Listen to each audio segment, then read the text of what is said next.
বাংলাদেশ টাইমসের একটা ভুয়া ফটো কার্ড, যে কথা আমি বলিনি, যে কথা মায়াত বলেনি, আমাদের নামে কোনো প্রকার তথ্য প্রমাণ ছাড়া, আমাদেরকে জিজ্ঞাসা করা ছাড়া আমাদের নামে ফটো কার্ড বানিয়ে এরা প্রচার করে দিয়েছে।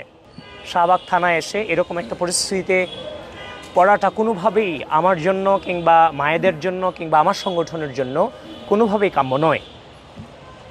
আপনারা দেখেছেন ডাকসু নির্বাচন থেকে শুরু করে এ যাবৎকাল পর্যন্ত কত লেভেলের নোংরামি হয়েছে আমাদেরকে নিয়ে, সেটা কল্পনারও বাইরে। কিন্তু আমরা বারবার ধৈর্যের পরিচয় দিয়েছি।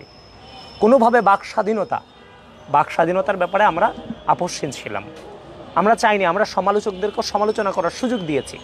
কিন্তু যে কথা আমি বলিনি, সে কথা আমার নামে তার বক্তব্য, সে বক্তব্য বানিয়ে আমার নামে ছেড়ে দেওয়াটা, এটা তো কোনোভাবেই সাংবাদিকতার মধ্যে পড়ে না, কোনো নর্মসেই পড়ে না। এবং যেটা সে অনুষ্ঠানে থাকা অবস্থায় আমি দেখতে পেলাম বাংলাদেশ টাইমসের একটা ভুয়া ফটো কার্ড, যে কথা আমি বলিনি, যে কথা মায়াত বলেনি, আমাদের নামে কোনো প্রকার তথ্য প্রমাণ ছাড়া, আমাদেরকে জিজ্ঞাসা করা ছাড়া আমাদের নামে ফটো কার্ড বানিয়ে এরা প্রচার করে দিয়েছে। পরবর্তীতে যার ফলশ্রুতিতে আমি মায়েদের সাথে কথা বলেছি, আমরা সিদ্ধান্ত নিয়েছি যে কথা আমরা বলিনি, আমাদের নামে এদের মন গড়া কথা বানিয়ে প্রচার করে দেয়া আমার নিজের জন্য, মায়েদের জন্য এবং আমার যে সংগঠন বাংলাদেশ জাতীয়তাবাদী ছাত্রদল, সে সংগঠনের ভাবমূর্তিকে ক্ষুণ্ণ করছে।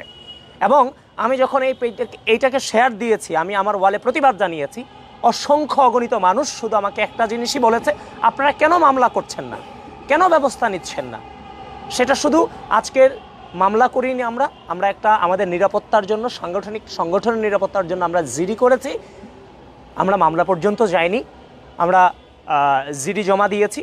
সেটাও হচ্ছে যে যারা আমজনতা আছে, জনগণ আছে কিংবা ফলোয়ার্স আছে, সকলের সম্মতিক্রমে এক প্রকার সেটা বলতে পারেন। কারণ এগুলো তো অনবরত হচ্ছে, এগুলোর বিরুদ্ধে যদি কোনো প্রকার ব্যবস্থা না নেই, সেটা মনে হয় যে হ্যাঁ আমরা অপরাধী, সেই জন্য আমরা ব্যবস্থা নিচ্ছি না, ব্যাপারটা এরকম মনে হয়। তো যার ফলশ্রুতিতে বাংলাদেশ টাইমসের এগেনস্টে আমরা আমাদের নিরাপত্তার স্বার্থে আমরা জিডি করেছি।